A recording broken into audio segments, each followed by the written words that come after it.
ब्रह्मरूपमादिमध्यशेषसर्वभाषकम् भावषट्कहीनरूपनित्यशतमदयम् ब्रह्मणोऽधिगोचरं च नेति नेति भावितं त्वं नमामि देवदेव রামকৃষ্ণমীশ্বরম।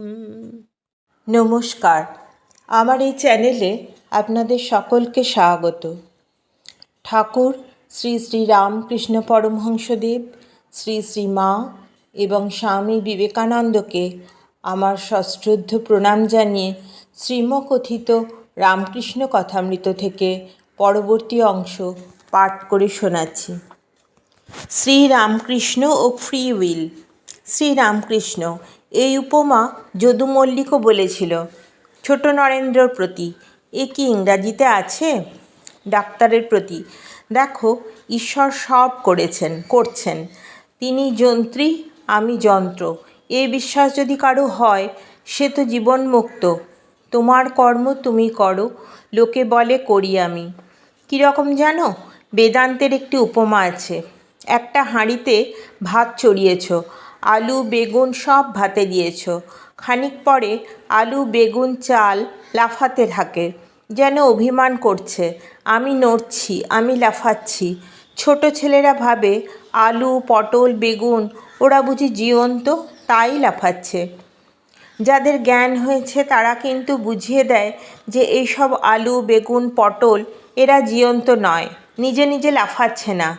হাঁড়ির নিচে আগুন জ্বলছে, তাই ওরা লাফাচ্ছে। যদি কাঠ টেনে নেওয়া যায় তাহলে আর নড়ে না। জীবের আমি কর্তা এই অভিমান অজ্ঞান থেকে হয়। ঈশ্বরের শক্তিতে সব শক্তিমান। জ্বলন্ত কাঠ টেনে নিলে সব চুপ।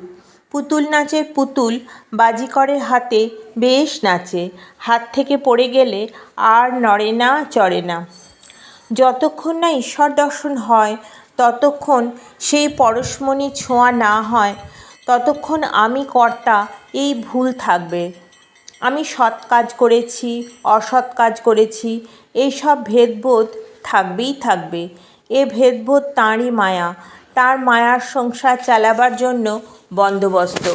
বিদ্যামায়া আশ্রয় করলে, সৎ পথে ধরলে তাকে লাভ করা যায়। যে লাভ করে, যে ঈশ্বরকে দর্শন করে, সেই মায়া পার হয়ে যেতে পারে। তিনিই একমাত্র কর্তা, আর আমি অকর্তা, এ বিশ্বাস যার, সেই জীবন মুক্ত। এ কথা কেশব সেনকে বলেছিলাম। গিরিশ, ফ্রি উইল কেমন করে আপনি জানলেন? ডাক্তার, রিজন অর্থাৎ বিচারের দ্বারা নয়, I feel it. Girish, then I and others feel it to be the reverse. আমরা সকলে ঠিক উল্টো বোধ করি যে আমরা পরতন্ত্র। সকলের হাস্য। ডাক্তার, ডিউটির ভিতর দুটো এলিমেন্ট। ডিউটি বলে কর্তব্যকর্ম করতে যাই, পরে আহ্লাদ হয়, কিন্তু ইনিশিয়াল স্টেজের গোড়াতে আনন্দ হবে বলে যাই না। ছেলেবেলায় দেখতুম পুরুত সন্দেশে পিঁপড়ে হলে বড় ভাবিত হতো। পুরুতের প্রথমেই সন্দেশ চিন্তা করে আনন্দ হয় না। হাস্য, প্রথমে বড় ভাবনা। মাস্টার, স্বগত, পরে আনন্দ।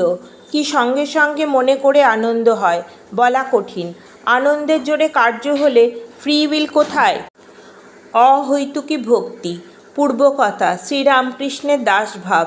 শ্রীরামকৃষ্ণ ইনি অর্থাৎ ডাক্তার যা বলেছেন তার নাম অহৈতুকী ভক্তি।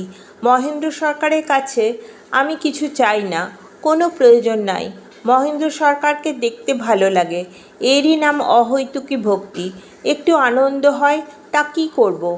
অহল্যা বলেছিল, হে রাম, যদি শুকরজনিতে জন্ম হয় তাতেও আমার আপত্তি নাই, কিন্তু যেন তোমার পাদপদ্মে শুদ্ধা ভক্তি থাকে, আমি আর কিছু চাই না। রাবণবধের কথা স্মরণ করাবার জন্য নারদ অযোধ্যায় রামচন্দ্রের সঙ্গে দেখা করতে গিয়েছিলেন। তিনি সীতারাম দর্শন করে স্তব করতে লাগলেন। রামচন্দ্র স্তবে সন্তুষ্ট হয়ে বললেন, নারদ, আমি তোমার স্তবে সন্তুষ্ট হয়েছি, তুমি কিছু বর লও। নারদ বললেন, রাম, যদি একান্ত আমায় বর দেবে তবে এই বর দাও যেন তোমার পাদপদ্মে আমার শুদ্ধা ভক্তি থাকে। আর এই করো যেন তোমার ভুবনমোহিনী মায়ায় মুগ্ধ না হই। রাম বললেন, আরও কিছু বরলাও। নারদ বললেন, আর কিছুই আমি চাই না, কেবল চাই তোমার পাদপদ্মে শুদ্ধা ভক্তি। এর তাই, যেমন ঈশ্বরকে শুধু দেখতে চায়, আর কিছু ধন মান দেহসুখ কিছুই চায় না। এরই নাম শুদ্ধা ভক্তি। আনন্দ একটু হয় বটে, কিন্তু বিষয়ের আনন্দ নয়, ভক্তির প্রেমের আনন্দ। শম্ভু মল্লিক বলেছিল, যখন আমি তার বাড়িতে প্রায় যেতুম, তুমি এখানে এসো, অবশ্য আমার সঙ্গে আলাপ করে আনন্দ পাও, তাই এসো, ওইটুকু আনন্দ আছে। তবে ওর ওপর আরেকটি অবস্থা আছে, বালকের মতো যাচ্ছে, কোনো ঠিক নাই, হয়তো একটা ফড়িং ধরছে। ভক্তদের প্রতি এর অর্থাৎ ডাক্তারের মনের ভাব কি বুঝেছ? ঈশ্বরকে প্রার্থনা করা হয়, হে ঈশ্বর, আমার সৎ ইচ্ছা দাও, যেন অসৎ কাজে মতি না হয়। আমারও ওই অবস্থা ছিল, একে দাস্য বলে। আমি মা মা বলে এমন কাঁদতুম যে লোক দাঁড়িয়ে যেত। আমার এই অবস্থার পর আমাকে বিরবার জন্য আর আমার পাগলামি সারার জন্য তারা একজন মহিলা এনে ঘরে বসিয়ে দিয়ে গেল। সুন্দর চোখ, ভালো। আমি মা মা বলে ঘর থেকে বেরিয়ে এলুম, আর হলধারীকে ডেকে দিয়ে বললুম, দাদা দেখবে এসো, ঘরে কে এসেছে। হলধারীকে আর সব লোককে বলে দিলুম এই অবস্থায় মা মা বলে কাঁদতুম। কেঁদে কেঁদে বলতুম, মা রক্ষা করো, মা আমায় নিখাত করো, যেন সৎ থেকে অসতে মন না যায়। ডাক্তারের প্রতি তোমার এ ভাব তো বেশ, ঠিক ভক্তিভাব, দাস ভাব। জগতের উপকার ও সামান্য জীব, নিষ্কাম কর্ম ও শুদ্ধ সত্য। যদি কারো শুদ্ধ সত্ত্বগুণ আসে, সে কেবল ঈশ্বর চিন্তা করে, তার আর কিছুই ভালো লাগে না। কেউ কেউ প্রারব্ধের গুণে জন্ম থেকেই শুদ্ধ সত্ত্বগুণ পায়। কামনাশূন্য হয়ে কর্ম করতে চেষ্টা করলে শেষে শুদ্ধ সত্ত্ব লাভ হয়। রজমিশানোর সত্ত্বগুণ থাকলে ক্রমে নানা দিকে মন হয়, তখন জগতের উপকার করব এই সব অভিমান এসে জোটে। জগতের উপকার এই সামান্য জীবের পক্ষে করতে যাওয়া বড়ই কঠিন। তবে যদি কেউ জীবের সেবার জন্য কামনাশূন্য হয়ে কর্ম করে, তাতে দোষ নাই, একে নিষ্কাম কর্ম বলে। এরূপ কর্ম করতে চেষ্টা করা খুব ভালো, কিন্তু সকলে পারে না, বড় কঠিন। সকলেরই কর্ম করতে হবে। দু একটি লোক কর্ম ত্যাগ করতে পারে, দু একজন লোকের শুদ্ধ সত্ত্ব দেখতে পাওয়া যায়। এই নিষ্কাম কর্ম করতে করতে রজমিশানো সত্ত্বগুণ ক্রমে শুদ্ধ সত্ত্ব হয়ে দাঁড়ায়। শুদ্ধ সত্ত্ব হলেই ঈশ্বর লাভ ও তাঁর কৃপা হয়। সাধারণ লোকে এই শুদ্ধ সত্ত্বের অবস্থা বুঝতে পারে না। হেম আমায় বলেছিল, কেমন ভট্টাচার্য মশাই, জগতে মান লাভ করা মানুষের জীবনের উদ্দেশ্য কেমন? আজকের পাঠ এই পর্যন্তই। আপনারা সকলে ধৈর্য ধরে এতক্ষণ এই পবিত্র পাঠ শুনলেন, সেজন্য আপনাদের সকলকে আন্তরিক ধন্যবাদ। ঠাকুর শ্রী শ্রী রামকৃষ্ণ পরমহংসদেবকে আবার ভক্তিপূর্ণ প্রণাম জানিয়ে আজকের পাঠ এখানেই শেষ করছি। সকলে ভালো থাকবেন। নমস্কার।